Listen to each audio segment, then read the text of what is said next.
नमस्कार, मी बाळासाहेब पाटील, वैभव कृषी केंद्र वाघरी ॲडव्हान्स शेती सेवा यूट्यूब चॅनलमध्ये सर्वांचं सहर्ष स्वागत. शेतकरी मित्रांनो, आपण एक 5-1 दिवसापूर्वी या ठिकाणी सॉल कंपनीचं हार्मेंट्री, ज्याच्यात ग्लुफोसिनेट 50% हे तणनाशकाची फवारणी एक सॅम्पल बेसिसवरती आपण या ठिकाणी आपल्या दुकानासमोरच केली. आपण या ठिकाणी बघू शकतोय की तण आता कसा नायनाट झालेला आहे. या ठिकाणी आपण फवारणी केलेली आहे. सगळं तण एकदम संपूर्ण मेलेलं आहे. त्यानंतर या साईडला सुद्धा आपण मारलेलं होतं. तरी मित्रांनो, या ठिकाणी आपण मारलेलं नाही आहे आणि या एवढ्या झाडांवरती आपण मोठे झाडं जरी होते तरी या ठिकाणी आपण फवारणी केलेली आहे. तरी त्या ठिकाणी कसं तण मेलेलं आहे ते आपण बघू शकतोय.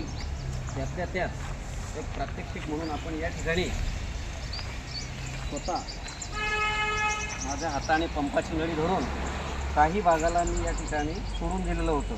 तर आपण या ठिकाणी बघतोय की हा जो सोडलेला भाग दिसतोय, हिरवागार भाग दिसतोय, तर या ठिकाणी आपण फवारणी केलेली नाही आहे आणि त्याच्या आजूबाजूला ज्या ठिकाणी फवारणी केलेली आहे त्या ठिकाणी तण पूर्णपणे मेलेलं आहे. तसं या ठिकाणी सुद्धा केलेलं आहे.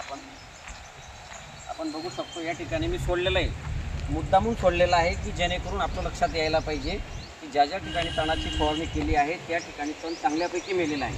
त्यातल्या त्यात अजून आपण बघू या ठिकाणी पण आपण बघू शकतो शेतकरी मित्रांनो, या ठिकाणी सुद्धा आपण त्या तणनाशकाची फवारणी केलेली आहे. परंतु या ठिकाणी फवारणी करताना काही ठिकाणी ताट म्हणजे चांगल्यापैकी मारलेला आहे. तर आपला शेतकरी मित्र फवारणी करताना काय करतो हे सुद्धा मी या ठिकाणी प्रत्यक्ष दाखवलेलं आहे की काही ठिकाणी शेतकरी एकदम चांगल्यापैकी ताट अशा पद्धतीने फवारणी करतो म्हणजे पूर्ण या ठिकाणी पूर्ण तण मरतं. आणि बऱ्याचदा असं म्हणतं की तण चांगल्यापैकी मेलं नाही, काही ठिकाणी हिरवं राहून गेलं. याला कारण काय की शेतकरी मित्रांनो, शेतकरी त्या ठिकाणी फवारणी करत असताना पंप एकदम अलगद पद्धतीने थोडाफार प्रमाणात मारत असतो आणि ते आपण या ठिकाणी बघू शकतो. या ठिकाणी एकदम हलक्या हाताने नॉर्मल फवारणी अशी केलेली आहे. त्यामुळे या ठिकाणी काही तण अजूनसुद्धा हिरवं दिसतंय. म्हणजे याचा अर्थ असा आहे की या ठिकाणी तणाचा चांगला रिझल्ट नाही असं आपण म्हणू शकत नाही. फक्त काय म्हणू शकतो की त्या ठिकाणी प्रॉपर तणनाशकाची फवारणी न केल्यामुळे या ठिकाणी काही तण हिरवं आहे, त्याचासुद्धा नायनाट होणार आहे. परंतु त्याला थोडा वेळ लागणार आहे. जवळजवळ 8-10 दिवसामध्ये ते सुद्धा जळून खाक होऊन जाणार आहे. आपण बघू शकतो इथे सुद्धा या ठिकाणी सुद्धा आपण कशा पद्धतीने फवारणी केलेली आहे. म्हणजे सोडबान ज्या पद्धतीने म्हणतो त्या पद्धतीने या ठिकाणी फवारणी केलेली आहे. या ठिकाणी जर बघितलं, या ठिकाणी चांगल्यापैकी मारलेलं आहे, या ठिकाणी चांगल्यापैकी मारलेलं आहे आपण बघू शकतो. त्यानंतर या ठिकाणी आपण सोडून दिलेलं आहे, या ठिकाणी सोडलेलं आहे. त्यामुळे हे पूर्ण हिरवं जसंच तसं याच्यावर कुठल्याही प्रकारचा इफेक्ट होणार नाही. त्याच्या बाजूलाच मारलेला आहे म्हणजे तण पूर्णपणे मेलेलं आहे. बघू शकतो आपण अशा पद्धतीने या ठिकाणी आपण प्रात्यक्षिक केलेलं होतं. त्यानंतर उरला विषय वेल्टांचा.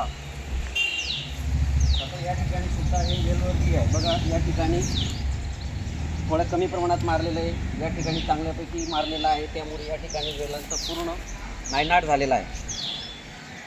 बघू शकतो आपण. तरी शेतकरी बंधूंना सांगावं असं वाटतं की कुठल्याही तणनाशकाची फवारणी करत असताना योग्य त्या पद्धतीने नियोजन करणं फार महत्त्वाचं असतं. त्यातल्या त्यात तणनाशक फवारणी करत असताना जमिनीत पुरेसा ओलावा असणं फार गरजेचं राहतं आणि तणनाशक वापरत असताना पाणी जे असतं ते पाणी कुठल्याही पद्धतीचं गढूळ पाणी न वापरता स्वच्छ पाणी वापरलं गेलं पाहिजे. आणि फवारणी करत असताना एकसारखा हात ठेवून जर चांगल्या पद्धतीने प्रॉपर फवारणी केली तर 100% तणाचा त्या ठिकाणी नायनाट होत असतो. धन्यवाद. असेच नवनवीन व्हिडिओ बघण्याकरता माझ्या ॲडव्हान्स शेती सेवा यूट्यूब चॅनलला सबस्क्राईब करा, शेअर करा, लाईक करा. धन्यवाद.